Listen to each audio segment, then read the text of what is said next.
kabur. Oke. Yang pertama saya tanggapi dulu di Maram 71, katanya baca 72-nya. Yang jolim itu orang kafir. Loh, justru ya, pengantar ini singkat para sahabat. Mantep TV sudah standby. Di like, di subscribe, di share sebanyak mungkin untuk supaya mencegah sahabat-sahabat kita di luar sana Tidak terpengaruh terhadap pemurtadan. Sehingga yang menjadi jalan kutuk karena kitanya dia menanggung kutuk itu untuk menyelamatkan kau dan saya di Maram 71. Sebab makanya Rasul Paulus yang mulia itu mengutip, sebab ada tertulis, terkutuklah yang digantung di kayu salib. Jadi saya katakan Tuhan Yesus kita tidak pernah terkutuk, tapi dia menebus kau dan saya dari kutuk itu. Kita yang terkutuk, tapi dia menanggung kutuk itu sampai di kayu salib, kan begitu. Kemudian Adinda Juma tadi mengatakan bahwa iblis itu yang terkutuk di Al-Quran. Perlu Adinda ketahui bahwa Allah menyuruh iblis untuk menyembah Adam. Artinya iblis pun menolak, kan begitu. Jadi iblis tidak menyekutukan Allah, justru dia melakukan kehendak Allah. Jadi dia tidak menyembah manusia, Adinda. Jadi bagaimana iblis itu terkutuk sementara dia melakukan hal yang benar, kan begitu.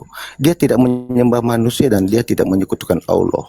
Jadi ini tamparan berat buat Adinda Juma bahwa Adinda Juma mengatakan iblis itu terkutuk. Jadi Sagatot itu salah dan gagal total. Yaitu. Kemudian bahwa Adinda Juma tadi mengatakan bahwa jin itu ada, jin kafir ada. Ya puji Tuhan, karena di dalam Kristenan kami berdoa Adinda, jin itu akan keluar dan terbirit-birit itu dalam nama Yesus, lenyap dan enyah gitu kan. Lari itu. Jauh itu dari kehidupan kami kalau kami berdoa. Tapi beda dengan orang-orang mungkin lah ya, kalau udah berdoa datang jin, kan nggak tahu itu. Tapi dalam bagi kami jin-jin itu ya setan-setan rojim. Jadi tidak akan pernah mendekati orang Kristen. Jadi sekali lagi saya katakan kepada Dinda Juma, Tuhan kita Yesus Kristus sebagai juru selamat kita, dia yang membawa kita keselamatan di Yohanes 14:6. Jadi nggak ada satu orang pun manusia atau nabi siapapun, apalagi nabi Anda, untuk bisa sampai kepada Allah Subhanahu wa taala. Tapi Yesus Kristus sebagai jalan dan kebenaran dan hidup. Tidak ada seorang pun yang datang kepada Bapa kalau tidak melalui Yesus.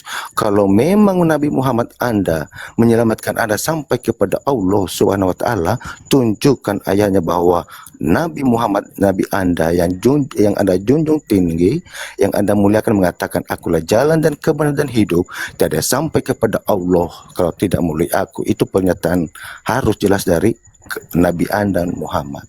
Jadi sekali lagi Tuhan kita Yesus Kristus tidak pernah kutuk, tapi dia menebus kita, kau dan saya, dari kutuk hukum Taurat agar tidak mendatangi Maram 71. Silakan Adinda Juma. Baik. Jadi terkait dengan Nabi Muhammad SAW, Al-Quran mengatakan yahdi bihillah manittaba ridwanahu subulas salam. Ini Allah Subhanahu wa taala yang mengatakan, bukan pengakuan Nabi Muhammad.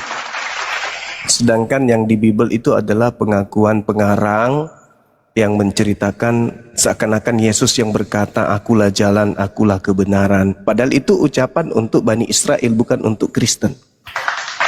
Nah, kalau di Al-Quran Nabi Muhammad menyeru Bani Israel bahwa telah datang kemudian Nabi Muhammad, ya ahlal kitab, qad ja'akum rasul. Rasul yang dimaksud sini adalah Nabi Muhammad. Datang, barang siapa yang mengikuti jalannya menuju ridhanya, itu pasti selamat. Itu jelas dalam Al-Quranul Karim. Kemudian berbicara mengenai iblis, 2 Korintus 12 nomor 7, Paulus mengaku di dalam dagingnya itu bersarang iblis. 2 Korintus 12 nomor 7, maka aku diberi suatu duri di dalam dagingku, yaitu seorang utusan iblis yang menggocok aku. Jadi di dalam tubuh Paulus itu ada iblis, dan itu diakui sendiri oleh Paulus.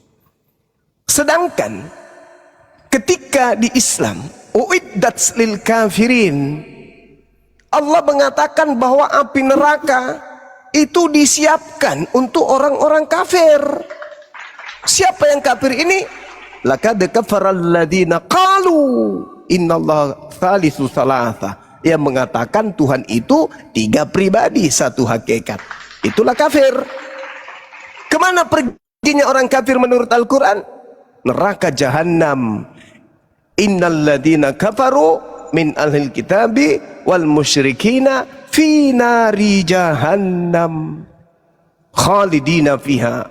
Sedangkan orang bertakwa, orang Islam, wa yunajjillah alladzina taqaw bimafazatihim la yamassuhum su wala hum yahzanun. Dalilnya seperti itu.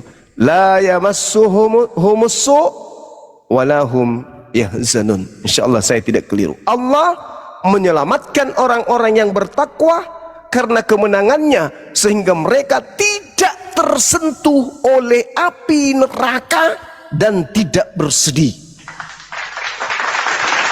Jelas itu. Sedangkan Yesus berkata di dalam Matius 23, bagaimana mungkin engkau meloloskan diri dari api neraka. Nah, sekarang kembali kepada tema. Saya ingin bertanya untuk mengerucutkan kemudian materi kita. Siapa yang digantung di atas tiang salib dan siapa yang terkutuk di atas tiang salib? Sesuai dengan fakta di lapangan, yang digantung oleh orang Roma itu siapa dan yang terkutuk di situ itu siapa? Silakan Anda jawab dengan jujur.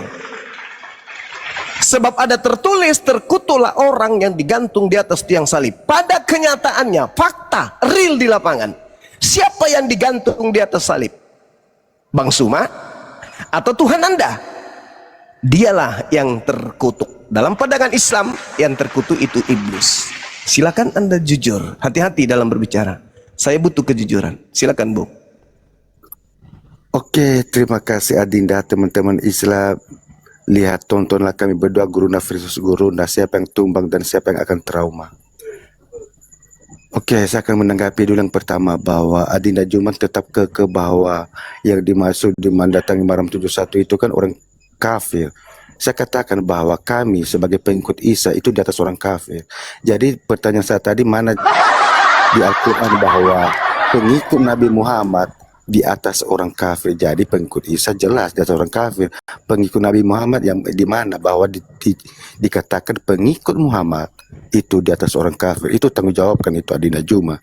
Jangan beleng-beleng sama Gurunda yang tak terkalahkan ini. Kedua, pertanyaan Adinda Juma kemudian, siapa yang digantung di kayu salib? Saya katakan, pada saat Tuhan kita Yesus Kristus disalibkan, ada 3 orang. Satu, Tuhan Yesus kita, juru selamat kita itu loh, yang menebus kita dari kekecewaan Taurat. Dan kemudian penjahat sebelah kanan dan sebelah kiri. Kemudian itu yang harus saya jelaskan kepada Adinda Juma, siapa yang disalibkan. Kemudian yang terkutuk, saya katakan lagi, di Galatia 13 itu Kristus telah mati untuk menebus kita, menebus Adinda Juma, Gurunda yang terkalahkan ini dari hukum Taurat, sehingga menjadi jalan jadi kutuk demi kita, demi kau dan saya, bukan demi Kristen Adinda Juma. Makanya Tuhan Yesus mengatakan, barang siapa yang percaya kepadaku, jadi bukan orang Kristen, barang siapa yang percaya. Kalau Adinda Juma bertobat malam ini dari mendengarkan khotbah atau ceramah dari Gurunda kamu ini, Gurunda dari Apologet Islam ini yang tak terkalahkan ini, Anda akan mendapatkan keselamatan dan akan diselamatkan oleh Tuhan kita Yesus Kristus. Jadi saya katakan sekali lagi Adinda Jumaku, Yesus Tuhan kita, juru selamat kita, tidak pernah terkutuk, tapi Dia menjadi kutuk demi kau dan saya dan semua manusia. Adinda Juma, ya. Jadi pertanyaan saya, tunjukkan surah berapa bahwa pengikut Nabi Muhammad itu dari atas orang kafir. Silakan Adinda Juma. Ya, baik. Jangan trauma, jangan trauma. Jadi kalau berbicara mengenai Nabi Isa alaihissalam, jelas di dalam Al-Quran Nabi Isa itu tidak disalib. Jadi siapa yang mengatakan Nabi Isa tidak disalib, itulah pengikut Nabi Isa. Saudara mengatakan pengikut Nabi Isa di atas orang kafir. Kafir itu Kristen. Itu udah jelas itu. Berarti Anda sedang mempertontonkan bahwa Kristen itu rendah dan pengikut Nabi Isa yang adalah Islam itu lebih tinggi daripada Kristen. Karena Nabi Isa di dalam Al-Quran, wa qaulihim inna qatalnal masiha Isa bin Maryam Rasulullah wa ma qatalu wa ma salabu walakin syubbiha lahum. Pengikut Nabi Isa adalah yang mengimani Nabi Isa tidak disalib, melainkan langsung terangkat ke langit. Apakah orang Kristen ikut di situ? Tidak. Berarti Kristen ini lebih rendah daripada umat Islam. Kemudian pertanyaan saya itu loh, siapa yang disalib pada faktanya? Sembahan Anda yang katanya Kristus. Yang disalib ini kan terkutuk. Dalilnya jelas di situ. Adapun kemudian Anda mengatakan untuk nebus kita EGP dengan kebohongan-kebohongan seperti itu. Yang saya pertanyakan, yang digantung pada faktanya itu siapa? Karena Paulus mengatakan, sebab ada tertulis, terkutuklah orang yang digantung di atas tiang salib. Yesus digantung nggak? Digantung. Terkutuk nggak? Sesuai dengan pengakuan Paulus, ya pasti dong. Kan itu pernyataan Paulus. Sebab ada tertulis, terkutuklah orang yang digantung di atas tiang salib. Nah, sekarang Anda tinggal jujur. Benarkah Anda menyembah orang yang digantung terkutuk di atas salib? Benar atau tidak? Atau Anda bingung? Atau Anda malu? Karena ternyata yang Anda sembah adalah orang yang terkutuk di atas tiang salib. Dalam kaidah Islam, itu iblis. Tolong jujur, hargai diri Anda di hadapan saudara-saudara kita Kristen yang mau belajar. Banyak saudara Kristen kita yang ingin belajar dan ingin kemudian menemukan pendebat Kristen yang jujur di hadapan kami umat Islam. Tertulis, terkutuklah orang yang digantung di atas tiang salib. Siapa yang digantung? Yesus. Kenapa yang digantung menurut Paulus? Terkutuk. Sadar tidak Anda kalau Anda menyembah manusia yang digantung terkutuk? Jawab, ya atau tidak? Oke, terima kasih Adina Juma, teman-teman Islam di bawah. Kalian dengar ya, pertanyaan saya nggak pernah dijawab. Pengikut Isa di atas orang kafir, tunjukkan kepada saya bahwa pengikut Nabi Muhammad yang dimuliakan orang Islam di atas orang kafir. Nggak ada jawaban, puji Tuhan, haleluya. Saya sudah menjawab tadi pertanyaan Adina Juma bahwa siapa yang terkutuk. Itu saya mengatakan, baca sebelumnya, Kristus telah mati untuk menebus kita, menebus Adina Juma dan Gurunda Las Vegas ini yang tak terkalahkan dari apologet Islam, karena Ustaz apologet Islam sudah ada trauma dan kabur-kaburan sama saya. Kemudian bahwa siapa yang disalib, udah Gurunda tadi udah menjawab. Gurunda itu terkalahkan dari apologet Islam ini loh, bahwa yang digantung di kasus ada 3 orang, Adina Juma, Tuhan kita Yesus Kristus juru selamat kita yang menebus kita dari kutuk, dan 2 orang penjahat di sebelah kanan dan sebelah kiri. Saya udah jawab ya. Terkutuk nggak mereka, Bang? Kemudian pertanyaan kan yang berbaca kalau Yesus kan pertanyaan saya, terkutuk nggak mereka bertiga ini, Bang? Yesus tidak, dia menebus kita dari kutuk. Dalilnya gimana? Dalilnya gimana? Jangan trauma, ini apologet Islam katanya guru, tapi mencerah. Enggak. Dalilnya gimana? Anda mengatakan bahwa tidak terkutuk. Dalilnya mengatakan terkutuk. Menebus kita dari kutuk gimana sih? Iya. Dipotong kemudian. Dengar, Bang. Adina sebelum ada tertulis, terkutuklah orang yang digantung di atas tiang salib. Terkutuk nggak tuh? Yang digantung di atas tiang salib, Bang? Loh, Yesus tidak, dia menebus kita dari kutuk. Gimana sih? Terkutuk nggak? Mana dalilnya kalau Yesus tidak terkutuk? Loh, dia menebus kita kok, bacaan nggak ada urusan dengan tebus menebus. Yang saya tanya berdasarkan dalil, saudaraku, berdasarkan dalil. Jangan gemetar, terkutuklah orang yang digantung di atas tiang salib. Yesus digantung nggak? Ya disalibkan, tapi dia menebus kita dari kutuk. Tapi yang iya, dengan jalan menjadi apa? Dia menebus dosa Anda dengan jalan menjadi apa? Bukan dosa saya, dosa kita. Iya, dengan jalan menjadi apa? Dengan jalan menjadi kutuk demi kita. Dengan jalan menjadi kutuk untuk kita. Menjadi kutuk. Berarti Anda menyembah orang yang mati dengan jalan kutuk, betul? yang menebus kita dari kutuk. Urusan Anda itu belakangan dengan diri Anda di rumah. Ya, kenapa trauma? Kenapa trauma? Berarti Anda menyembah manusia yang mati dengan jalan kutuk, betul? Guru ndak Islam trauma sama guru ndak ini. Lihat. Saya ulang lagi. Berarti Anda menyembah manusia yang mati dengan jalan kutuk, betul? Saya menyembah Yesus yang menebus saya dan kita semua umat manusia dari yang kutuk mati dengan jalan kutuk demi kita. Dia menyelamatkan kita. Berarti Anda menyembah makhluk yang mati dengan jalan kutuk. Gimana? Untuk menebus kau. Anda sudah sadar kan? Anda sudah sadar kan bahwa ternyata sembahan Anda itu adalah makhluk yang digantung dengan jalan yang kutuk. menebus kita dari kutuk. Berarti kalau dalam kaidah Islam yang dikutuk itu adalah iblis. Bagaimana? Oke, udah selesai. Mungkin ada pemain baru, silakan Anda istirahat, saudaraku. Anda istirahat dulu. Anda simpan rasa malu Anda, ya. Lain kali kalau naik ke sini itu jangan mempermalukan saudara-saudara Kristen saya yang masih sehat. Cukup Anda saja yang tidak sehat. Makanya sebelum menghadapi kita apologet Islam, belajar dulu. Belajar. Jangan mau dikalahkan umat Islam lebih rajin belajar Bible daripada saudara sendiri. Kalau ilmu masih nihil, jangan naik. Boleh naik status belajar. Jangan ngeyel, apalagi sombong, apalagi angku mengaku gurunda. Saya aja nggak pernah mengaku gurunda. Malu saya mengaku gurunda, apalagi nihil ilmu kayak tadi itu. Malu. Kalau hanya modal sombong, itulah iblis. Iblis itu kerjaannya sombong. Berbicara mengenai derajat antara Islam dan Anda yang tadi, Al-Quran sudah menarasikan. Zalikal kitabul la raiba fihi hudal lil muttaqin. Al-Quran itu tidak ada keraguan di dalamnya, petunjuk bagi orang yang bertakwa.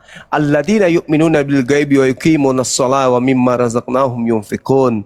Orang-orang yang beriman pada yang gaib, menegakkan salat, menginfakkan sebagian rezeki yang Allah anugerahkan kepada mereka. Walladzina yu'minuna bima unzila ilaika wa ma unzila min qablik wa bil akhirati hum yuqinun. Mereka orang Islam beriman kepada Al-Quran yang diturunkan kepada Nabi Muhammad dan beriman kepada kitab-kitab suci yang diturunkan sebelum Nabi Muhammad. Mereka yakin akan adanya hari kiamat. Maka Allah mengatakan, ulaika ala hudam min rabbihim wa ulaika humul muflihun. Mereka lah orang Islam yang mendapatkan petunjuk dari Tuhannya dan mereka itu adalah orang-orang yang beruntung.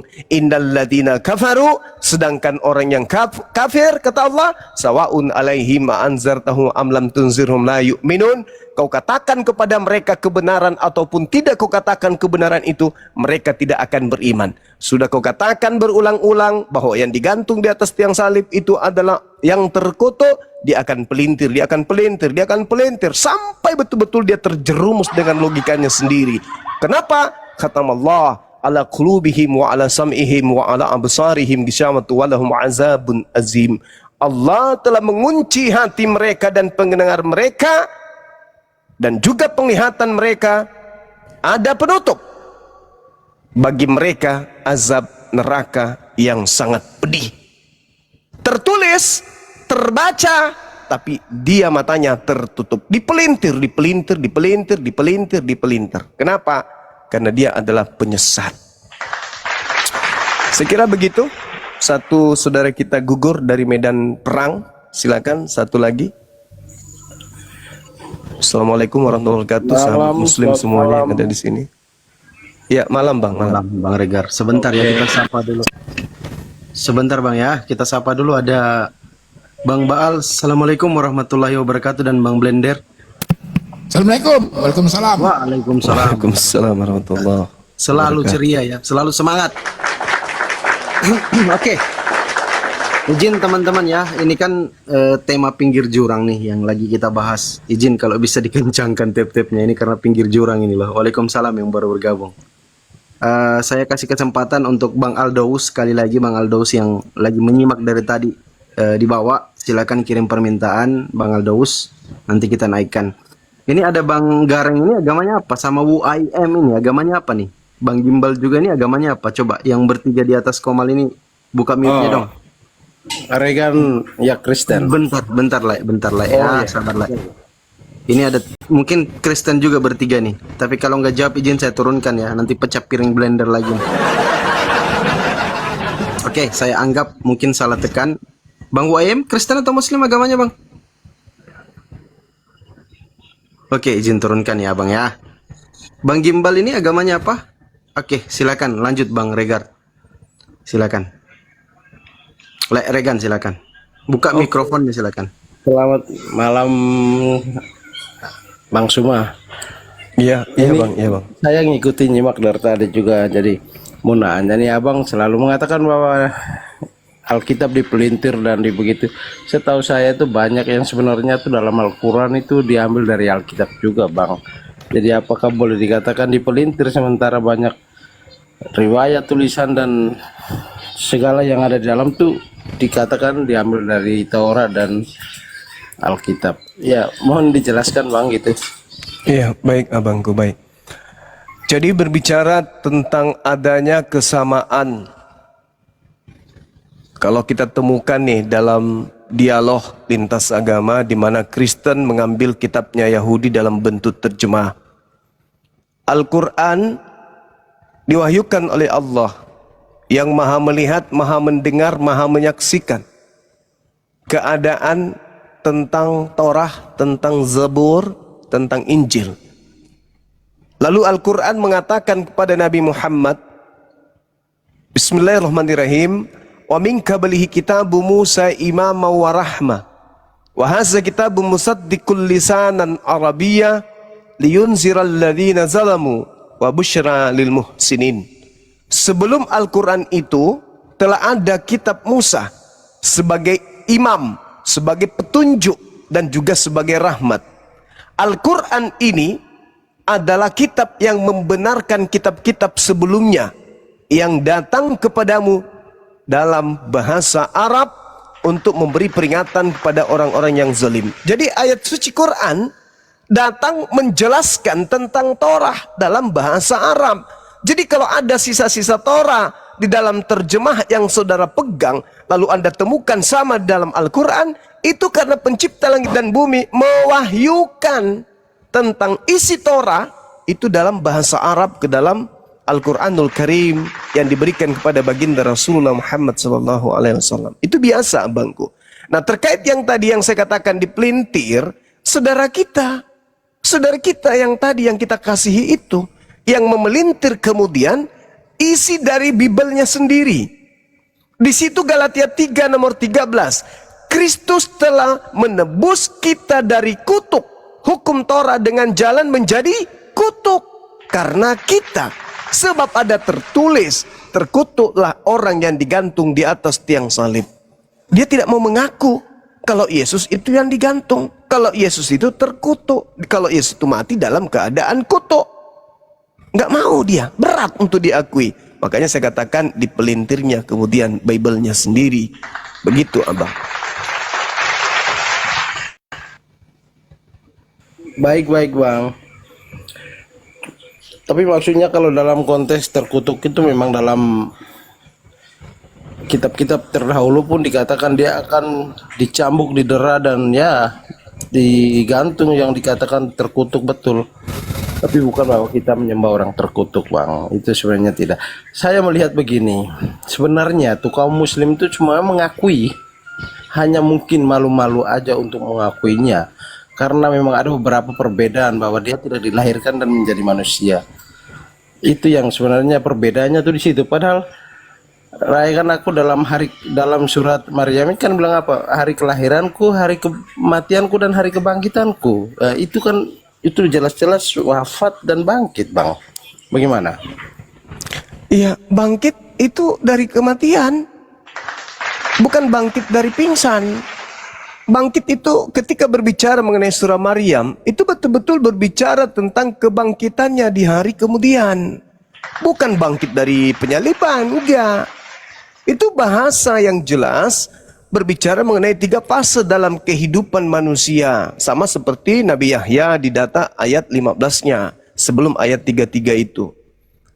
Semoga diberkahi aku pada saat aku dilahirkan, pada saat aku dimatikan, dan pada saat aku dibangkitkan. Bangkitkan kapan? Ya pada saat hari kiamat sudah selesai. Manusia semua dibangkitkan dari kematian, termasuk Nabi Isa alaihissalam. Itu nggak ada hubungannya dengan penyaliban. Itu bukan berbicara mengenai penyaliban. Jadi kalau saudara mengatakan kita berbeda dari segi kelahiran terkait dengan oknum ini, ya itu betul. Memang kita berbeda. Justru karena itulah kita berdiskusi untuk mencari ilmu, memberikan edukasi pemahaman.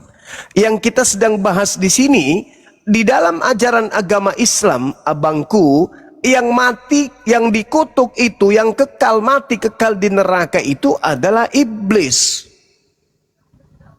Sedangkan di dalam agama saudara, yang mati terkutuk itu adalah sembahan saudara. Memang berat, saya pun tak terima gitu loh. Tapi mau kayak mana? Ada tertulis dalam Bible kayak begitu.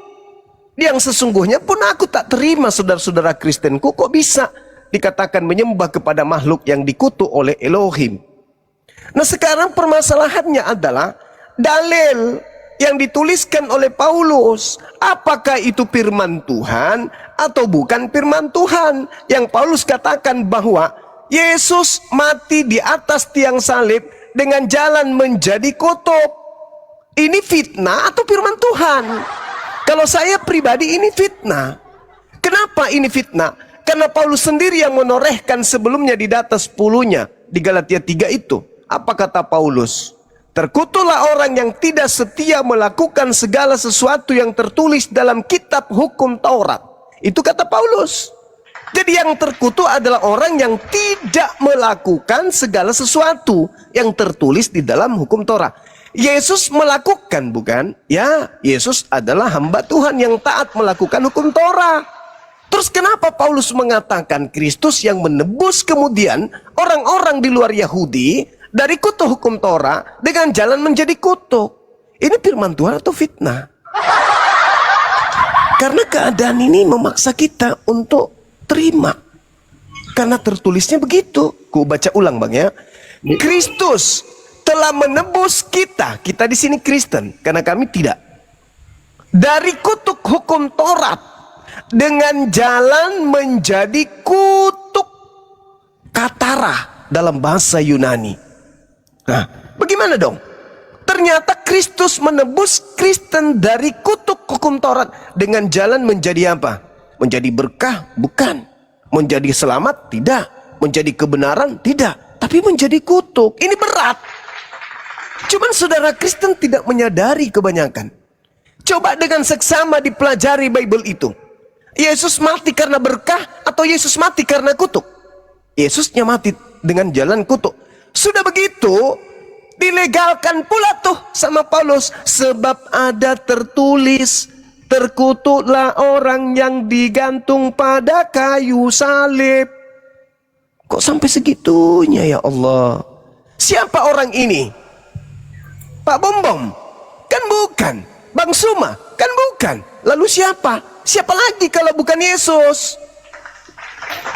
Sebelum saya maaf bang, saya mau Ya, silakan saudara, silakan. Saya mau nanya satu dulu.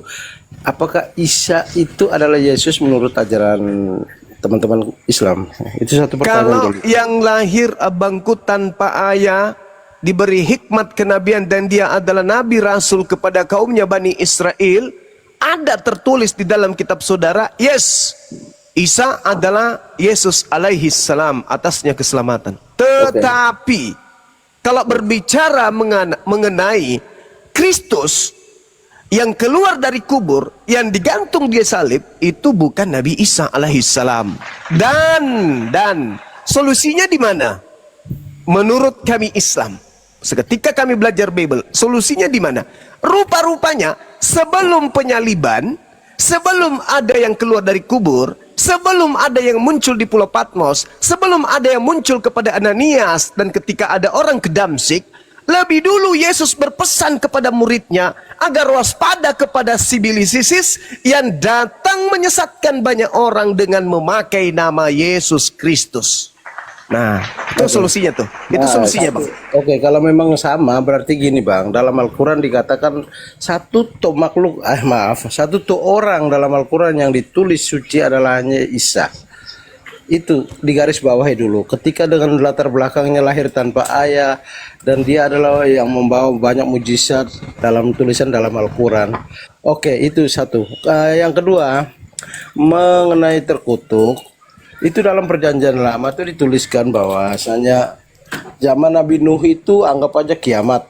Jadi dari situlah firman Tuhan turun mengatakan bahwa saya tidak sekali-kali membinasakan lagi umatku, tapi saya akan menyelamatkannya.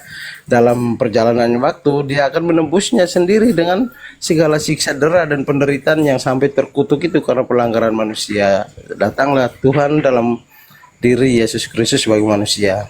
Begitu Bang. Jadi kalau soal yang pertama tadi, dia adalah suci, itu hanya ada satu loh kata yang mungkin dalam Al-Quran dikatakan manusia suci, hanya Isa. Yang tadi saya garis bawahi mungkin sama, yaitu harus diakui dulu di situ. Makasih. Oke. Baik, saudaraku. Jadi Al-Quran memang betul menyatakan Nabi Isa itu adalah hamba Allah yang suci. Betul. Kisah Para Rasul 4 nomor 30. Ulurkanlah tanganmu untuk menyembuhkan orang dan adakanlah tanda-tanda dan mujizat-mujizat oleh nama Yesus hambamu yang kudus. Memang Yesus itu hamba yang suci, kudus. Betul. Oleh karena itulah kami tidak percaya kalau yang mati terkutuk itu Yesus. Karena Yesus itu manusia suci. Manusia suci kok mati terkutuk. Ini firman Tuhan kami memang kayak gitu. Di mana dalilnya Paulus mengaku menerima firman dari Elohim? Tidak ada Bang, itu murni catatan dia sendiri karena kedatangan Kristus. Sedangkan sebelum itu terjadi, Yesus menasihati muridnya Bani Israel agar waspada kepada Yesus palsu yang menyesatkan. Itu dalil dan itu ada di dalam kitab saudara.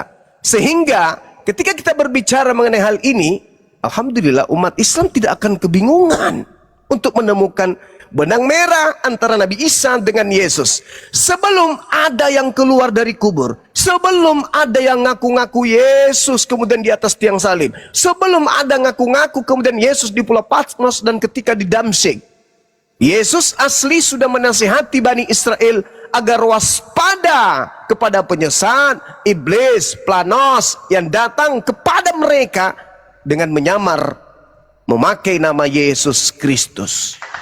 Matius 24 nomor 24 apa kata Yesus? Kristus palsu, Yesus palsu, dan nabinya atau rasulnya atau wakilnya akan datang melakukan banyak tanda yang dahsyat dan mujizat-mujizat serta kekuatan-kekuatan sekiranya mungkin menyesatkan orang-orang pilihan juga. Jadi kalau setelah Yesus itu tak ada di bumi, kemudian ada yang disalib, kemudian ada yang keluar dari kubur, lalu kemudian ada datang di Pulau Patmos, ada yang datang mengaku bahwa dia adalah Yesus sang bintang timur, ya wajar toh, karena itu untuk menggenapi nubuatan Yesus asli akan datangnya penyesat yang memakai namanya. Banyak orang akan disesatkan, ya wajar kalau banyak yang mengaku pengikutnya. Jadi begitu saudaraku. Mungkin membantah sendiri klaim yang tadi dikatakan dalam surah Maryam, diberkatilah hari kelahiran dan kematian dan kebangkitan. Dan di sini tidak diakui kematiannya, itu satu poin. Dan yang kedua, klaim dalam tulisan dalam Alkitab yang mengatakan Yesus mengatakan waspadalah terhadap nabi-nabi palsu akan datang. Jadi itulah yang kita tahu seperti apa pemikiran kami orang umat Kristen seperti itu Pak. Nabi palsunya memakai nama siapa Bangku? Dalam konteks kami tidak perlu menyebutnya siapapun, tapi itu Yesus mengatakan memakai namaku. Iya, betul? Bahkan ada yang sekarang siapa yang datang memakai nama Yesus Kristus? Nabi Muhammad gitu maksudnya? Tidak, saya tidak pernah menyebut itu Bang. Oke, bagus. Sekarang ketika Paulus habis menghancurkan murid-muridnya, setelah itu dia memakai nama siapa untuk ngaku-ngaku Rasul, Pak? Tidak, kalau dia itu mendapat penglihatan yang ajaib dan memang saudara, emang berat abangku, memang berat. Tidak. Memang berat. Paulus itu merupakan seorang rasul yang menurut kami itu Siapa luar biasa. siapa Paulus menurut Yesus, Bang? Oh, dia dulu ahli Taurat, orang. Enggak, menurut Yesus siapa Paulus ini? Kalau menurut Anda sebagai pengikut Paulus, Paulus ini adalah bla bla. Wah, tinggi sekali. saya nggak pernah Sekarang, pengikut Paulus. sekarang yang saya tanya abangku, siapa Paulus ini menurut Yesus? Oh, dari latar belakang dia tuh seorang yang jahat sih, semua bilang ya. Menurut Yesus, abang, menurut Yesus. Ya, menurut Yesus dia adalah penyiksa umat-umat Kristen dulu awalnya. Oh, Itu berarti menurut saudara, menurut Yesus, Paulus adalah oknum yang dinubuatkan Yesus dalam Matius 12 nomor 43 sampai 45, betul? Siapapun oknumnya itu. Berarti Kalau udah Paulus ini, memanggilnya, mohon maaf, Ya, berarti Bang. Paulus ini adalah oknum yang kerasukan 8 iblis di dalam dirinya. Itu pengakuan Yesus. Maka wajarkah kemudian ketika Paulus jujur mengaku bahwa ada utusan iblis yang ada di dalam tubuhku? Karena Paulus menubuatkan orang yang bertobat, yang ada di angkatan jahat itu akan masuk dalam tubuhnya 8 iblis yang membuatnya jauh semakin jahat sebelum dia membunuh muridnya. Itu nubuatan. Saya kasih petunjuk Matius 12 43 sampai 45. Ada oknum yang bertobat, lalu kemudian padanya iblis keluar. Setelah iblis keluar, ternyata iblisnya itu keluar bukan untuk pergi dari orang yang bertobat ini, melainkan pergi mencari iblis-iblis yang lain, sehingga dia masuk ke dalam tubuh orang yang bertobat tadi. Setelah masuk 8 iblis dalam tubuhnya, semakin menjadi-jadi penyesatannya. Dan Paulus mengaku, aku diberi suatu duri di dalam dagingku, yaitu seorang utusan iblis yang menggoco aku. Sebenarnya kalau kita melihat di situ dikatakan seorang, di original teksnya itu tidak ada kata seorang, tetapi dikatakan sebagai utusan iblis, tidak dikatakan sebagai seorang, tapi utusan iblis. Itu, Bang.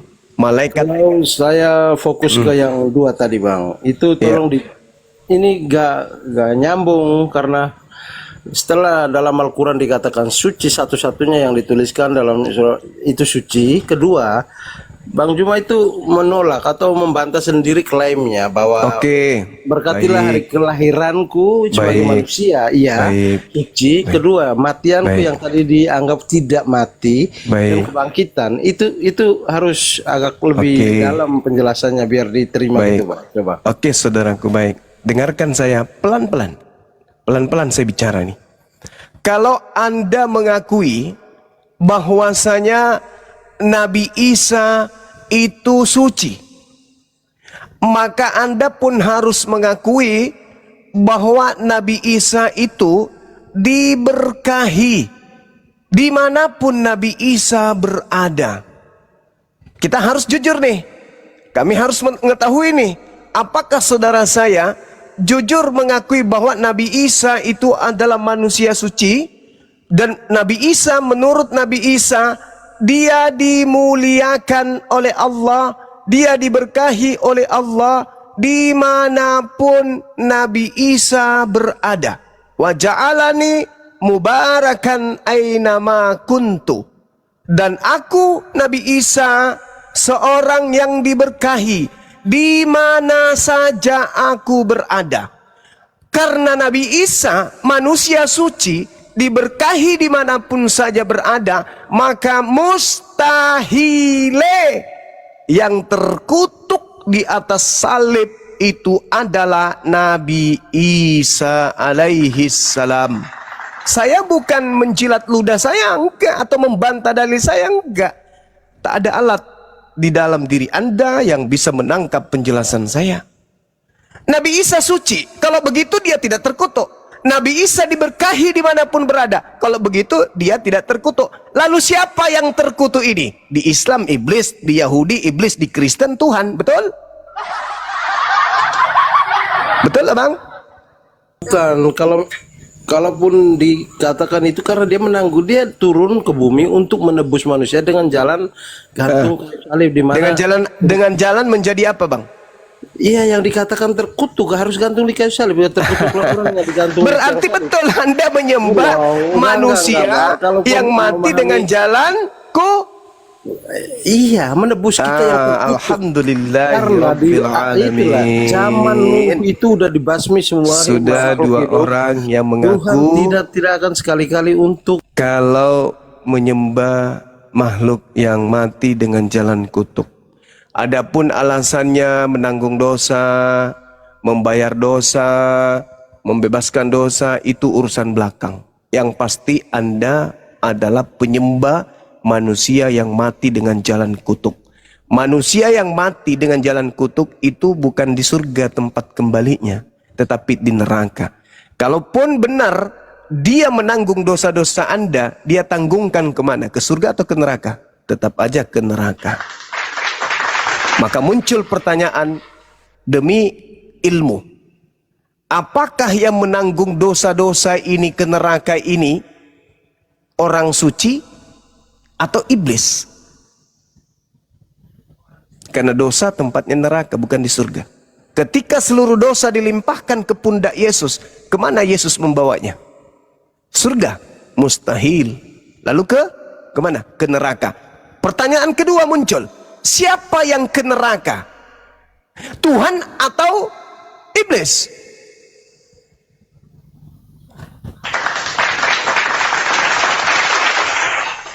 Alhamdulillah saudara, Anda sudah mengakui bahwa yang mati di salib itu mati dengan jalan kutuk dan itu adalah sembahan saudara.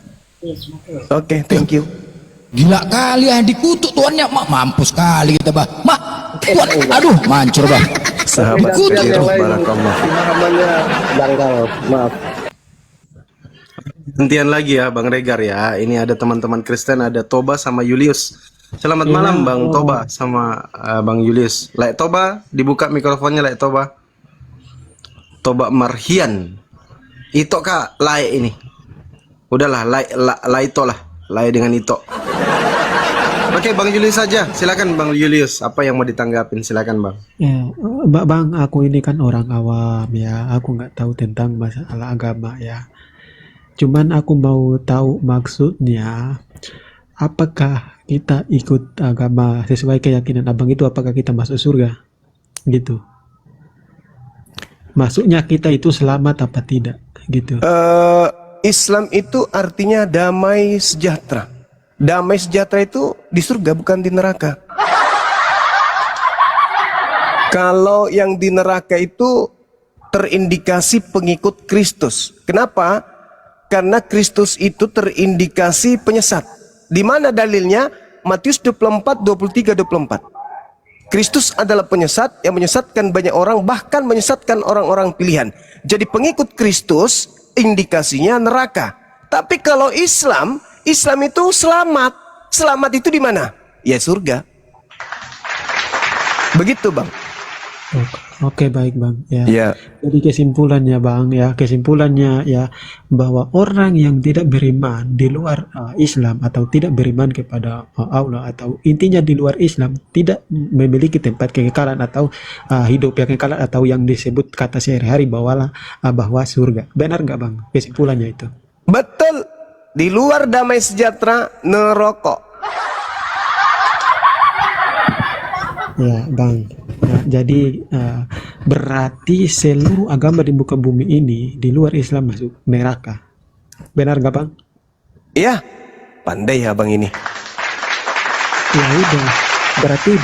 Berarti ya abang ini memang pintar, tapi pintar menampar muka sendiri. Maksudnya gini Bang, saya kan udah mempelajari semua para kitab. Oh, orang pintar tadi, Bagaimana tapi mungkin? berbohong kayak Paulus ngaku awam, bodoh gitu ya. Oh, cara-cara Paulus gitu maksudnya. Oh, boleh, nggak apa-apa. Tepuk tangan untuk abang yang pintar tapi pura-pura bodoh. Nggak apa-apa Bang. Lanjut. Nah, gini Bang, maksudnya gini. Ya, ternyata saya udah jujur ya, dan dia sudah jujur ya, bahwa dia udah mengatakan sendiri teman-teman bahwa dia itu mengklaim bahwa seluruh umat di muka bumi ini, seluruh agama-agama di muka bumi ini yang tidak beriman, intinya di luar Islam, berarti semua masuk neraka. Ya, itulah.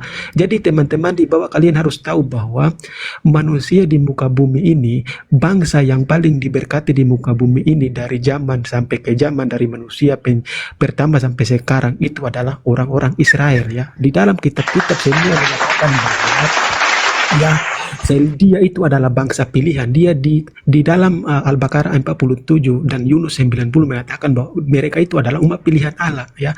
Jadi kesimpulannya begini teman-teman, kalian dengar semua ya. Ya, bagaimana mungkin mereka mengklaim bahwa orang-orang pilihan itu masuk neraka? Bayangkan ya. Tadi saya ambil jujur-jujurannya aja. Ternyata mereka mengatakan hal itu. Bagaimana kita bisa percaya seperti apa yang mereka katakan ini? Coba bayangkan, kita bisa membedakan bahwa Tuhan mereka dan Tuhan yang orang-orang benar itu berbeda. Ya, bayangkan mereka mengklaim bahwa orang-orang Gejala Yahudi awalnya juga seperti percaya apa kepada ya, Yahweh kira-kira? masuk neraka. Oke. Itu aja Bang, aku udah mendapatkan kesimpulan. Menurut Oke, Bang. Anda, Al-Quran mengatakan Bani Israel orang selamat. Anda sendiri Bani apa? Bang, aku tidak berbicara tentang apa-apa, tapi aku mengatakan kepada semua umat. Iya, Al-Quran Ya, mengatakan semua umat. Bani Israel Ah. orang yang selamat. Nah, Anda sendiri Bani apa, Bang? Ya. Bani gugup paman, gugup. Aku bukan di Israel Bang, tetapi aku Ah, tadi oh, mencari- berarti Anda nggak mencari selamat. kebenaran. Iya, aku Berarti mencari Anda nggak selamat. kebenaran di situ. Ini tak kasih dalil, Saudara Julius, yang adalah orang cerdas tapi pura-pura blow on, menurut pengakuannya. Yeremia 29 nomor 11, sebab aku Tuhan mengetahui rancangan-rancangan apa yang ada padaku mengenai kalian. Demikianlah firman Tuhan. Apa rancanganku? Rancanganku adalah Kristen. Rancanganku adalah damai sejahtera, Islam. Dan bukan rancangan kutukan. Penyembah orang yang dikutuk, bukan. Untuk memberikan kepadamu hari depan yang penuh dengan harapan. Saya kembalikan kepada saudaraku yang pintar tapi pura-pura blow on. Menurut Tuhan, berdasarkan dalil Yeremia 29 nomor 11, yang dirancang Tuhan untuk manusia itu adalah rancangan damai sejahtera yang adalah shalom, yang adalah Islam, atau rancangan pengikut Kristus. Jujur. Ya jujur ya, kita jujuran ya di sini ya teman-teman di bawah dengar ya. Ya, aku di sini ya. Tadi dia tidak menangkapi apa yang saya tanyakan dia. Saya di sini tidak mengakui bahwa saya itu masuk neraka, masuk Islam, masuk surga ya. Bayangkan ya. Cuman saya mau olah dia aja. Dia berani mengklaim bahwa umat-umat pilihan Tuhan dari zaman ke zaman bangsa itu dikatakan bahwa pilihan Tuhan. Kok masa dia mengklaim bahwa bangsa itu juga masuk neraka? Berarti kesimpulannya apa yang diajarkan oleh pada dirimu itu datang dari mana? Saudara, Bayangkan, pertanyaan saya, rancangan Tuhan berdasarkan Yeremia 29 nomor 11 itu rancangan shalom atau rancangan Kristen? Jawab. Iya, aku jawab ya. Aku nggak perlu lama-lama gitu aja ya. Aku mau mencari kebenaran di situ aja. Aku tahu bahwa ternyata ya, Baik, ternyata Saudara aku baru Julius tahu. yang pintar sekali. Mungkin di sini bukan kelas abang. Silakan abang mencari kelas malaikat. Malaikat mungkin butuh pengajaran dari Anda yang pintarnya bukan main bodohnya ya. Masya Allah, luar biasa. Silakan sahabat untuk dinaikkan lagi saudara kita Kristen yang mau diskusi. Siap Gurunda. Silakan teman-teman Kristen typing ya. Ini Toba dari tadi naik tidak ngomong, sekali lagi dipanggil. Bang Toba silakan dibuka mikrofonnya. Kalau Kristen silakan ngobrol-ngobrol santai sama Bang Zuma. Yang Kristen typing aja di bawah ya. Saya Kristen Bang, naikkan saya. Saya menyembah Tuhan yang terkutuk gitu. Boleh kalau kayak gitu. Ada Trian, Bang Trian, selamat malam. Kristen atau Muslim Bang? Panggilan kedua untuk Bang Trian. Agamanya Kristen atau Muslim? Awas diteriakin lagi nanti. Hoi!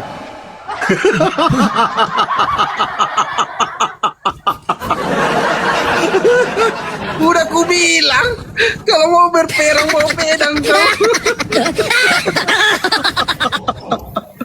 Oke, Bang Roni, selamat malam Bang Roni.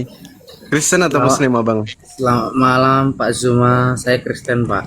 Oh iya, selamat malam Le. Selamat bergabung, silakan Le. Malam saudara, salam kenal. Ini mohon maaf sebelumnya, kita ini diskusi tentang apa ini? Membahas agama Kristen atau yang lain? Dua-duanya abangku. Di Islam yang terkutuk itu iblis. Kitabnya Yahudi juga di Kejadian 3 nomor 16 yang terkutuk itu iblis. Tapi di Kristen Paulus mengatakan Kristus itu mati dengan jalan kutuk, sebab ada tertulis, terkutuklah orang yang digantung di atas tiang salib. Berarti ketika Anda menyembah Kristus yang digantung ini, berarti sebahan Anda mati dengan jalan kutuk. Sedangkan Islam yang mati dengan jalan kutuk itu iblis, Bang. Begitu juga kitabnya Yahudi yang digantung yang disalib itu juga yang dikutuk juga itu adalah iblis. Kenapa di Kristen justru yang disembah adalah yang dikutuk gitu, Bang? Itu mungkin keliru bapaknya. Kita itu Ya, mungkin. Silakan, Bang. mengimanin itu ya bukan kita berdialog seperti ini ya. Kita sudah dari kitab-kitab. Maksudnya dari kitab saya, Alkitab itu sejarahnya memang sudah ada, Pak, dari zaman kuno, Pak Zuma. Iya, Dari sejarahnya zaman-zamannya. bahwa kitab itu mengajarkan pengikutnya untuk menyembah kepada Dia yang mati terkutuk di atas salib, Bang. Kalau bolehkah saya Boleh, boleh. berai? Boleh, boleh. Kalau dalam ajaran saya itu, Pak, bagaimana ya? Saya juga bukannya terlalu hafal tentang namanya religi atau agama. Tapi memang kalau di agama kita itu memang sempurnalah Tuhan itu. Karena di ajaran saya itu pribadi, kita Kristen itu Tuhan itu 100% bisa jadi manusia, 100% bisa jadi Tuhan. Menurut reinkarnasinya atau ininya yang dia mau gitu, Pak. Tapi mungkin menurut saya itu beda-beda, Pak. Memang semua tujuan agama itu gak mungkin lah ya kalau satu agama satu Tuhan, satu agamanya lagi satu enggak kan. Tapi kan perbedaannya atau perwujudannya mungkin beda-beda. Kalau dalam Buddha berbentuk kayak macam kuil, namanya tempat agamanya. Kalau di Muslim ya tempatnya namanya yang kayak tulisan Arab itu kan gitu. Nah kalau kita itu, saya bilang itu patung Tuhan Yesus Kristus itu enggak bisa di monopoli atau di ini dia, karena memang bukan cuman kita aja yang berdebat ini, bahkan dunia sudah mengakuinya kalau Tuhan yang disalib itu Tuhan Yesus, bukan malah yang Bapak bilang tadi iblis begitu. Bukan, Abang, bukan. Saya nggak mengatakan bahwa yang disalib itu iblis, enggak. Saya mengatakan. Tapi tadi Bapak bilang roh yang terkutuk gitu, maksudnya itu gimana? Ya oke, saya ulang lagi. Di Islam yang terkutuk itu iblis. Di Yahudi yang terkutuk itu iblis. Di Kristen yang disembah adalah yang terkutuk. Berdasarkan Galatia 3 nomor 13. Kalau di Islam dan Yahudi yang dikutuk itu adalah iblis, kalau di Anda yang disembah itu yang dikutuk. Itu dalil, Bang. Galatia 3 nomor 13, Kristus. Ini Kristus siapa? Tuhan Anda kan, sembahan saudara kan. Kristus telah menebus kita. Kita di sini kan Kristen, pengikut Kristus. Kristus telah menebus kita dari kutuk hukum Taurat dengan jalan menjadi kutuk. Sebab ada tertulis, terkutuklah orang yang digantung di atas tiang salib. Itu pengakuan Paulus. Terkutuklah orang yang digantung di atas tiang salib. Siapa orang yang digantung ini? Yesus. Kenapa dia menurut Paulus terkutuk? Nah, orang yang digantung terkutuk ini yang adalah Yesus berdasarkan dalil itu adalah sembahan saudara. Berarti saudara menyembah orang yang terkutuk. Sekarang pertanyaannya, yang mengutuknya siapa? Kan Tuhan. Nah sekarang yang dikutuk Tuhan itu orang benar atau iblis? susah ya Pak ya kalau cerita yang berbeda ini Pak. Barakallah Bang Kadirob. Iya enggak, saya berbicara Bible. Bible Anda menjelaskan begitu.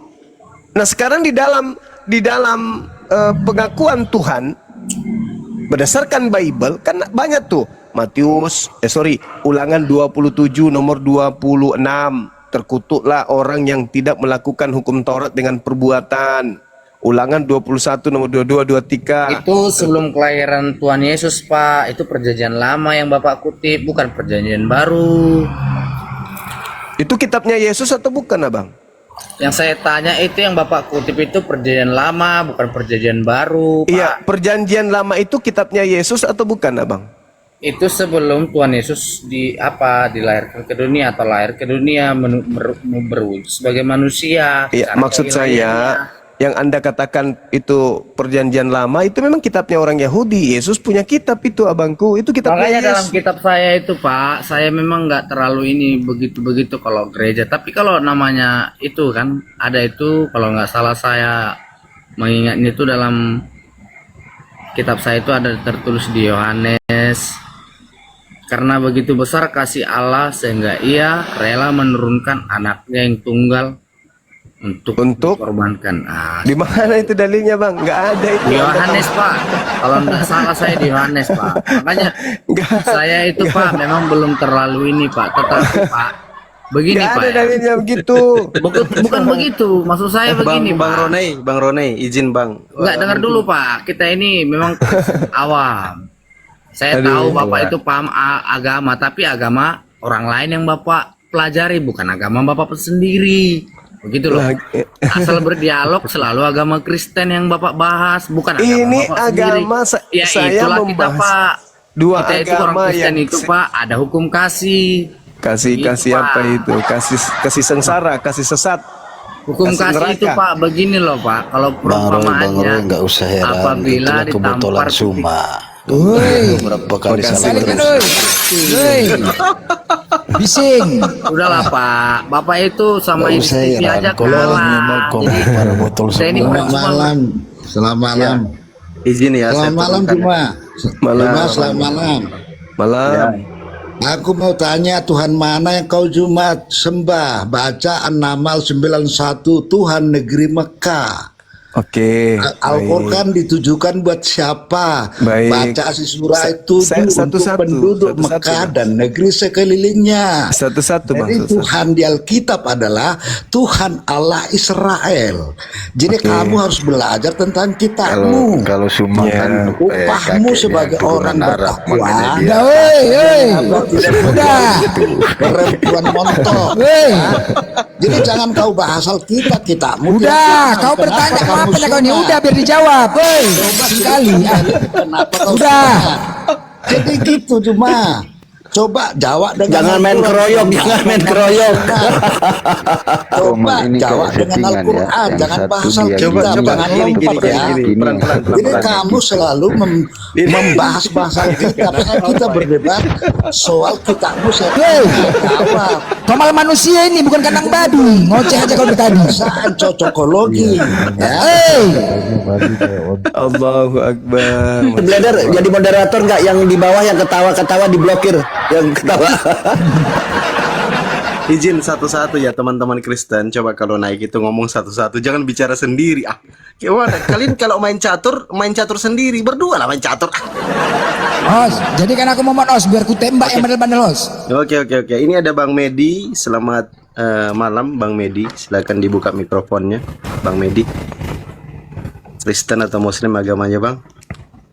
Udah tuh Blender. Ada Bang Jimmy juga. Silakan dibuka mikrofonnya.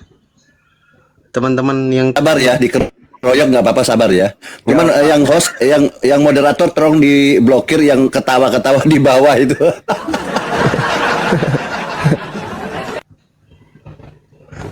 Allahu Akbar, Masya Allah. berarti cuma Bang Leomart yang Kristen ya. Silakan Bang Leomart. Ngomong pelan-pelan Bang ya. Ada Pak Guru nih, Pak Guru Marwoto. Selamat malam. Assalamualaikum Pak Guru. Waalaikumsalam warahmatullahi wabarakatuh. Malam semuanya. Ya, silakan Bang. Gini. Sedikit saya luruskan 1 menit aja terkait dengan Al-Quranul Karim, Tuhan negeri Mekah. Di dalam kitabnya orang Yahudi disebut begini terkait dengan Tuhan, dialah Tuhan semesta alam. Di dalam Hosea 12 nomor 5, Tuhan semesta alam. Apakah Tuhan semesta alam adalah Tuhan bagi negeri Mekah? Nah, itu pertanyaan sederhana. Jadi Tuhan semesta alam itu adalah Tuhan negeri Mekah, Tuhan negeri Indonesia, Tuhan negeri manapun. Karena dia adalah Tuhan semesta alam. Jadi kalau dikatakan saudara kami non-muslim, Tuhan negeri Mekah itu adalah Tuhan untuk negeri Mekah saja, berarti Tuhan Israel, Tuhan untuk orang Israel saja. Sedangkan Al-Quran mengatakan Allah adalah Rabbus samawati wal ard, Tuhan langit dan bumi. Nah, kenapa muncul ada dalil Tuhan negeri ini? Karena orang-orang Quraisy pada saat itu menyembah berhala-berhala. Sedangkan berhala adalah bukan Tuhannya Mekah. Tuhannya Mekah itu adalah pencipta langit dan bumi. Semoga saudara punya perangkap yang bisa menangkap penjelasan saya. Silakan.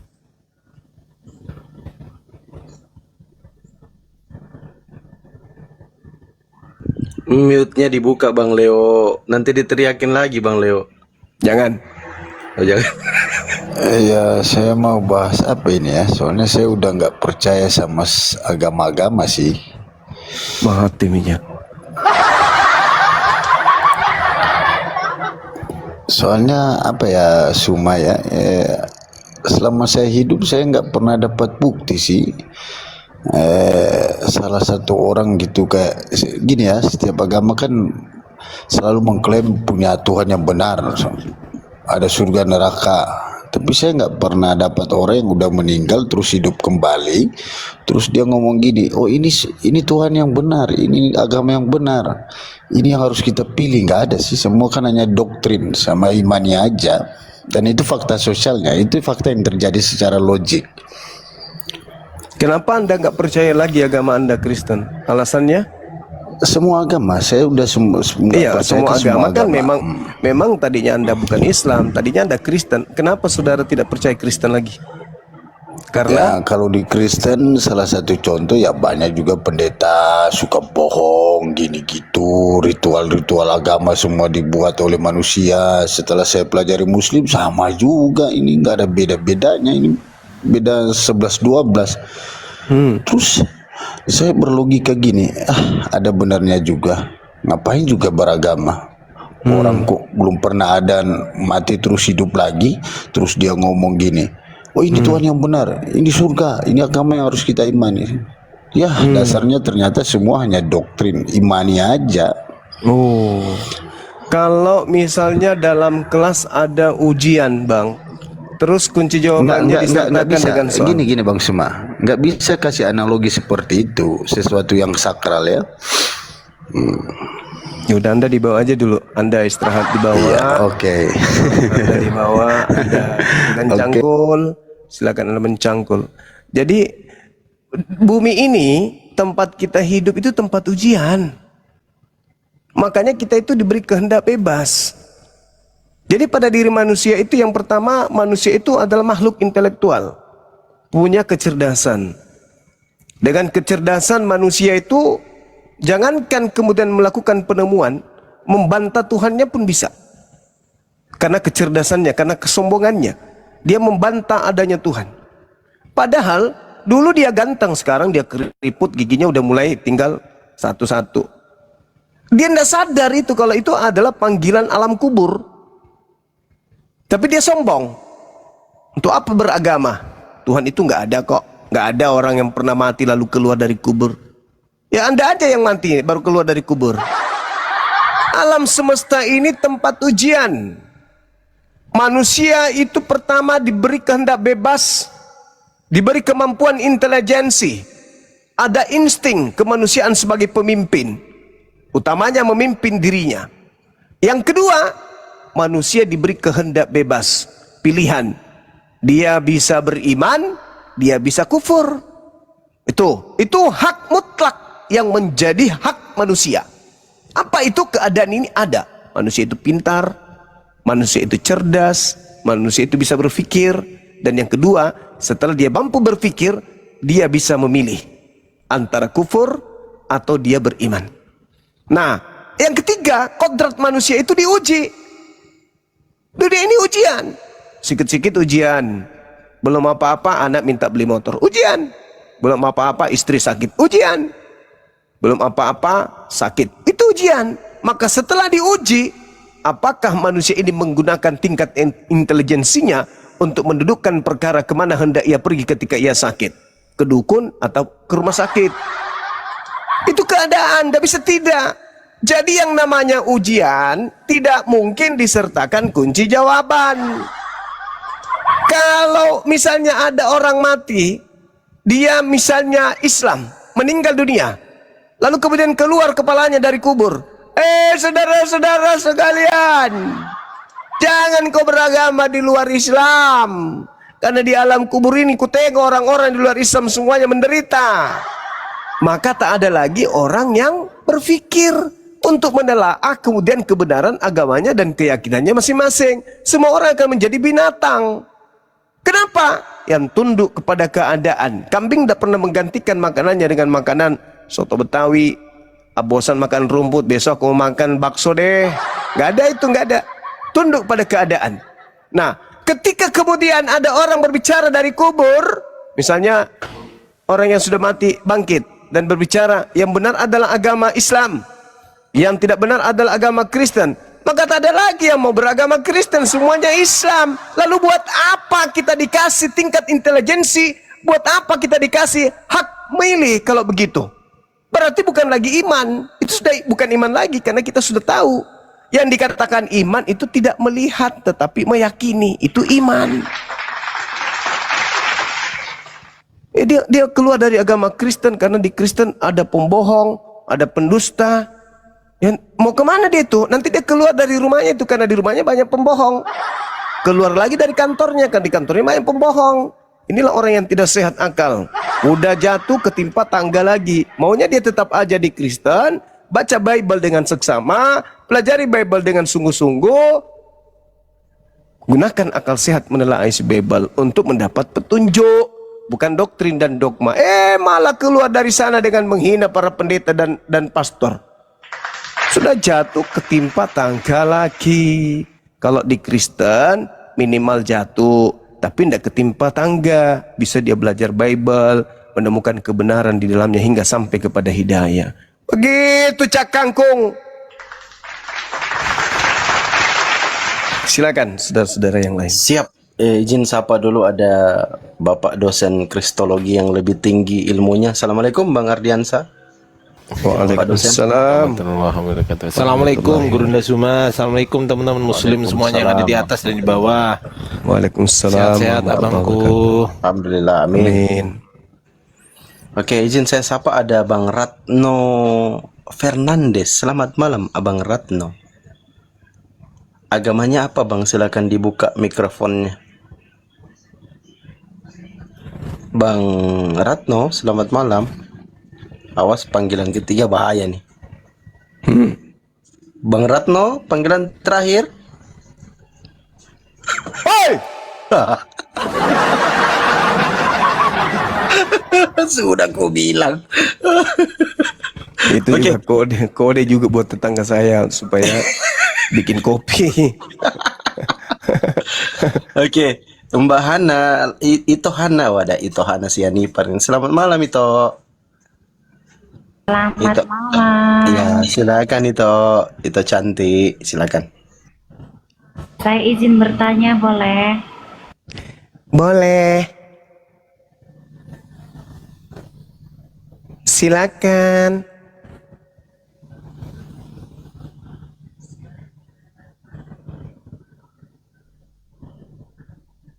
Pertanyaannya bagus. Mode lembut.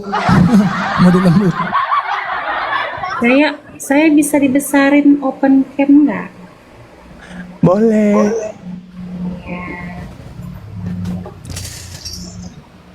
Tolong dibesarin. Silakan.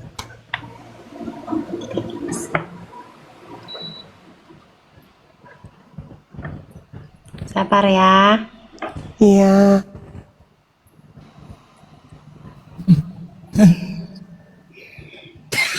Saya mau tanya Mang Juma yang terhormat.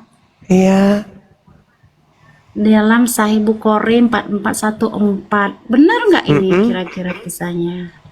Telah menceritakan kepada kami, Zakaria bin Yahya telah menceritakan kepada kami, Abu Usfayah Hisyam berkata, telah menceritakan kepada kami dari bapaknya dan Aisyah, dia berkata, saya selalu cemburu kepada setiap wanita yang menyerahkan dirinya kepada Rasulullah Shallallahu Alaihi Wasallam.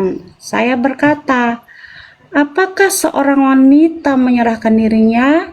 Maka ketika Allah Ta'ala menurunkan ayat, kamu boleh menangguhkan menggauli siapa yang kamu kehendaki di antara mereka, dalam kurung istri-istrimu, dan boleh pula menggauli siapa yang kamu kehendaki, titik.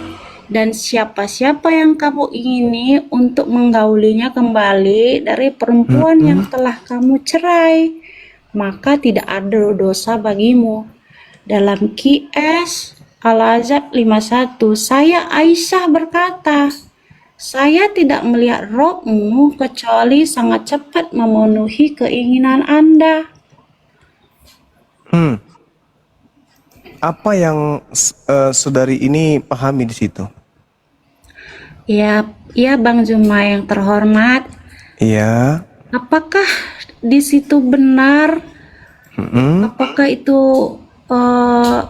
boleh digauli istri yang udah dicerai, lalu boleh digauli siapa yang kamu kehendaki? Di mana dalilnya boleh kau menggauli istri yang kau ceraikan, mana? Tadi yang saya baca. Di mana itu tertulis? Di situ justru dikatakan bahwa Al-Azab 51. tidak ada dikatakan menggauli istri yang sudah dicerai, nggak ada. Nggak ada dalilnya kayak gitu, Ibu. Kok bisa ya? Tapi oke, aku baca lagi. Apa aku salah baca kali ya? Mungkin. Ingat ya, di situ, di hadis itu ada kemudian Hisham bin Urwah bin Az-Zubair bin siapa nama bapaknya itu? Bin Al-Awam kalau nggak salah. Itu dalam ilmu hadis ditemukan dia sebagai orang yang buruk hafalannya. Itu jelas itu. Ya, di situ kemudian dikatakan Aisyah, lalu kemudian Urwah bin Az-Zubair, lalu Hisham bin Urwah. Itu hafalannya buruk. Nggak bisa dijadikan sebagai dasar pijakan untuk menilai pribadi Rasulullah Muhammad SAW sebagai hal yang mutlak. Lagi pula, hadits yang Anda baca itu tidak sesuai dengan apa yang ada di original teksnya. Anda mengatakan Nabi Muhammad menggauli istri yang sudah diceraikan, itu nggak ada. Kok aneh ya? Izin Pak Bang Zuma terhormat. Tapi yang saya baca ini Sahih Bukhari 4414. Iya. Ini berarti Yang mana di situ yang mengatakan bahwasanya Nabi Muhammad menggauli istri yang sudah diceraikan? ini keterangannya, aku baca lagi ya. Ya, silakan. Ya. Saya selalu dari situ aja ya biar jelas. Saya selalu cemburu kepada setiap wanita yang menyerahkan dirinya kepada Rasulullah. Saya berkata, apakah seorang wanita menyerahkan dirinya? Maka ketika Allah Ta'ala menurunkan ayat, kamu boleh menangguhkan dalam kurung menggauli siapa yang kamu kehendaki di antara mereka dalam kurung istri-istrimu, dan boleh pula menggauli siapa yang kamu kehendaki, dan siapa-siapa yang kamu ingini untuk menggaulinya kembali dari perempuan yang telah kamu cerai, maka tidak ada dosa bagimu. QS Al-Azab 51. Saya Aisyah berkata, saya tidak melihat Robmu kecuali cepat-cepat memenuhi keinginanmu. Sini ada Pak Juma yang dibilang kamu boleh menggauli. Itu bukan menceraikan Gurunda. Bukan menceraikan itu Gurunda. Salah itu dia ngomong itu. Salah terjemahannya itu. Salah terjemahannya itu Gurunda. Coba Saya tampilkan cuma coba baca aja. bahasa Arabnya coba. Coba bahasa Arabnya yang mana yang menceraikan mantasya coba. minhunna wa tu'wi ilaik mantasya. Yang mana di situ menceraikan? Ini kan Sahih Bukhari. Nah ini Pak, saya kan nggak bisa bahasa Arab, lalu saya baca terjemahannya. Terjemah Anda baca. Terjemah Anda baca di link lagi kan gitu. Bahaya itu. Ya, ini Sahih Bukhari 14. Iya tahu. Tapi itu kan bukan di kitab hadits Anda baca kan? Itu di link yang ada di internet kan? Iya, linknya hadis tazkiyah. Nah, sedangkan Al-Quran yang Anda kutip tadi itu adalah Al-Quran surah Al-Ahzab ayat 51. Yang mau digauli di situ kalau beliau mau adalah mereka yang engkau kehendaki. Tidak ada diceritakan bahwa sudah kau ceraikan. Itu nggak ada dalam Al-Quran, itu nggak ada. Oh, berarti Sahih Bukhari salah. Aku sih nanya Botol aja. ini Gurunda.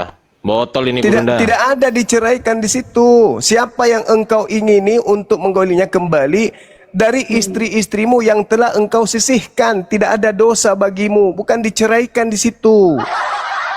Kalau maksudnya disisihkan apa, Pak Bang Juma? Ya, disisihkan itu artinya Nabi Muhammad sallallahu alaihi wasallam tidak lagi mengingini, bukan diceraikan. Turji man tasya minhunna wa tu'wi ilaika man tasya wa man ibtagait mimman azalta. Kan dalilnya kayak gitu. Fala junaha alaik zalika adna an taqarra ayunuhun wala yahzan wa yardain bima ataituhun kulluhun wallahu ya'lamu ma fi qulubikum wa kana Allah aliman halim. Enggak ada di situ. Enggak ada kata cerai di situ, enggak ada. Istri-istri yang telah engkau sisihkan. Artinya disisihkan itu menangguhkan untuk digauli.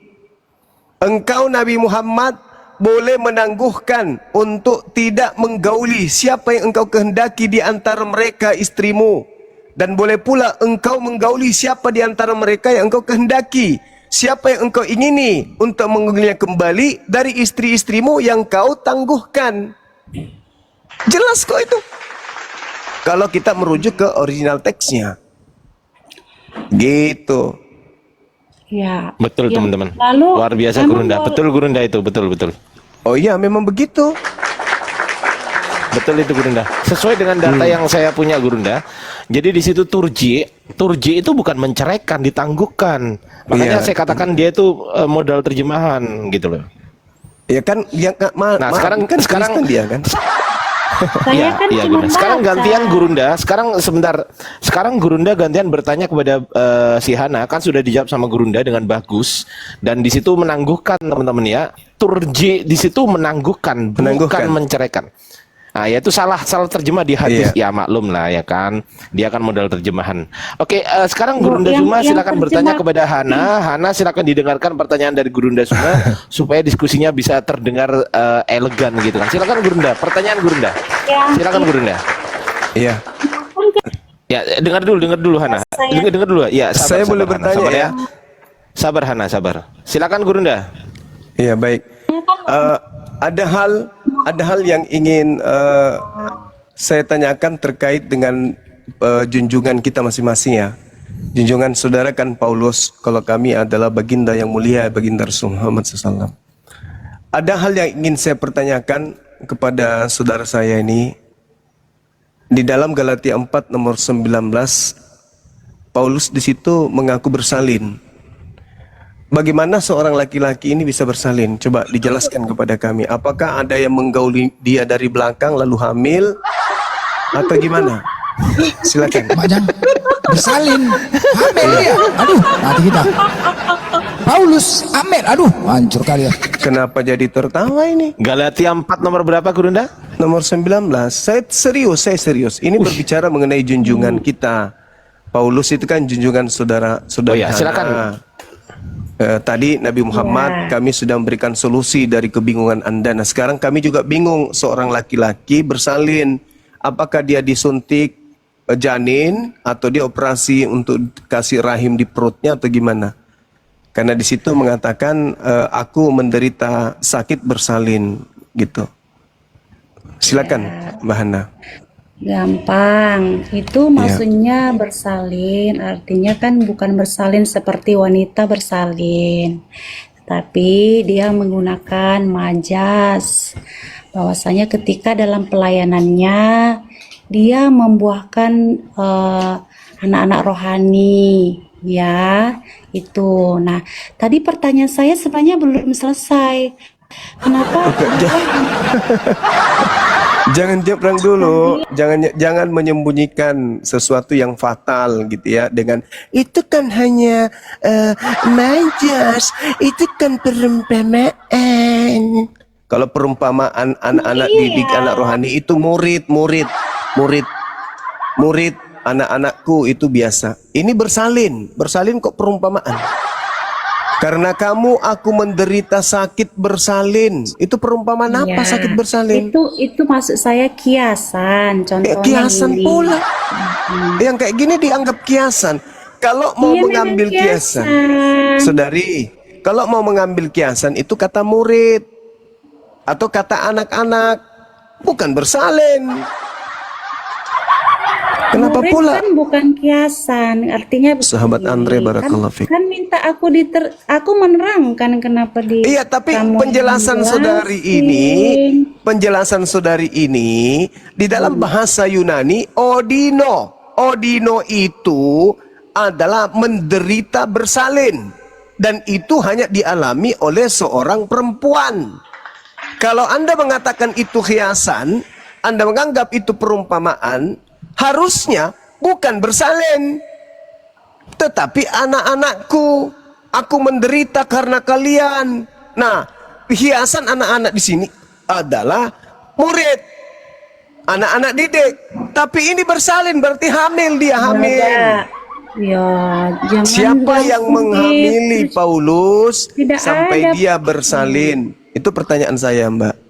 Tidak ada data Paulus di situ hamil. Lah, mengaku dia Ayo kita dengan baca. mulutnya. Hai Ayo kita anak-anakku, baca. Galatia karena berapa kamu, tadi biar aku buka. baru mau baca, dia nggak tahu tapi sok tahu. Ya udah Gimana dong? Saya kan lupa ayatnya mana. Ayo kita buka sama-sama. Tuh, gimana ini? Biar saya buka datanya. Aku bantu. Galatia Galatia sorry. Tampilkan Galatia, aja bukan datanya, tampilkan datanya Iya. dulu baca. Galatia berapa tadi?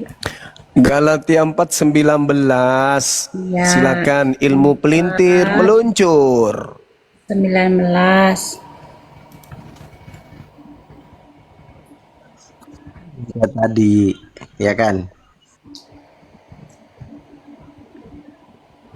Kita baca, makanya biar Giliran buka kamu ya. giliran tanya kepada Islam lancar. Giliran menjawab kiasan. Baru cari dalil.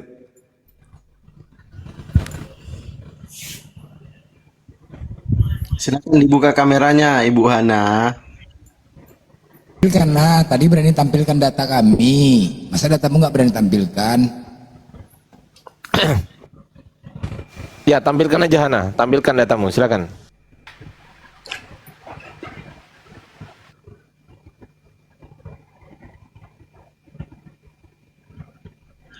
Buka dulu dong mic-nya, mikrofonnya.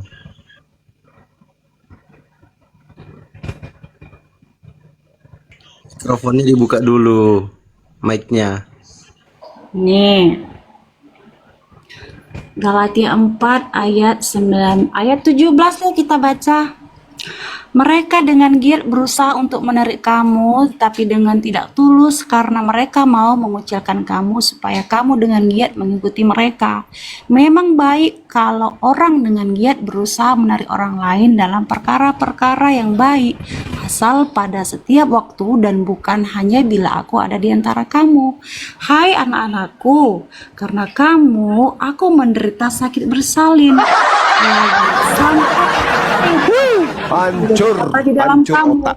betapa rinduku untuk berada di antara kamu pada Hancur. saat ini dan dapat bicara dengan suara yang lain karena aku telah habis akal menghadapi kamu. Nah, Apa hubungannya coba? jadi ya, Apa hubungannya bersalin dengan apa yang Anda baca? sabar Atau mau mundur dulu. lagi data satu sekalian? Sabar dulu, Ya bisa apa? Bolak-balik dia, naik turun dia. Coba jelaskan, coba jelaskan. Bagaimana Iya, seorang laki-laki bersalin? Coba jelaskan. Iya, artinya kan udah dibilangkan tadi, dia itu rindu kepada jemaat-jemaat yang sudah ia ajarkan dengan susah payah, dengan giat. Begitu, jadi bersalin di situ artinya dia telah membanyak memuridkan jemaat-jemaat. Begitu, dan tidak ada datanya bahwa dia itu hamil. Jangan Itu gini bersalin dong. itu hamil kan? Bersalin itu mengandung. Ya udah, apakah di satu buku misalnya atau suatu narasi, apakah contoh seperti perempuan itu seperti kupu-kupu malam. Nah, Ini apakah lain. Itu jelas Iya. peribahasa. Tapi kalau laki-laki bersalin itu bukan peribahasa itu. Masa ada laki-laki wanita hamil? itu adalah seperti kupu-kupu malam, bukan berarti dia kupu-kupu. Lah, itu bahasa, itu peribahasa. Tapi kalau yang ini bukan peribahasa ini. Ya, itu kiasan. Jadi kan kita Aku kan sakit kalau bersalin orang dibilangnya. sekolah, Apa kek aku sakit asam urat, lambung asam. Ini bersalin. Apakah bukan ini sinyal kepada saudara-saudara kami yang kami kasihi dari Kristen-Kristen di luar sana, sehingga mereka laki-laki banyak yang mencoba untuk hamil, sehingga Ya, diberkati kalau oleh begitu- pendeta di gereja. Paulus saja hamil katanya. Bu, yuk hamilin aku om. Ya mana tahu kan orang baca Bible. Hai anak-anakku, karena kamu akan menderita sakit bersalin. Rasul kita aja hamil. Hamilin aku ayah. Bisa jadi kan? ini namanya sudah cari remis. Loh, kok saja remis? mencari-cari Beda dong. Pemahaman apa Al-Quran terus. dengan Bible ini, Nabi Muhammad mana ada pernah mengaku bersalin? Nabi Iya, Muhammad. mana mungkin kalau laki-laki tidak ada yang bersalin. Lah itu Paulus barusan. Ya udah, kalau gitu mana data yang menunjukkan Paulus itu hamil? Coba berikan Ini saya. bersalin itu apa? Ayo teman-teman, bersalin itu apa? Bersalin adalah Orang yang mengandung ingin melahirkan. maafkan saya yang Mbak, itu tertulis di Bible, bukan saya mengada-ngada. Ya nggak apa-apa, tapi kan pengertian kamu yang serendah itu ya saya nggak apa-apa. Lalu saya harus memahaminya apa ini? Ya, kan tadi kita udah baca di situ. Memang kita Paulus baca dan tidak itu. merubah makna. Jangan rendahkan dong pemahaman kamu untuk mencari persamaan. Jangan. Persamaan apa? Ya kamu kan berusaha mencari kenajisan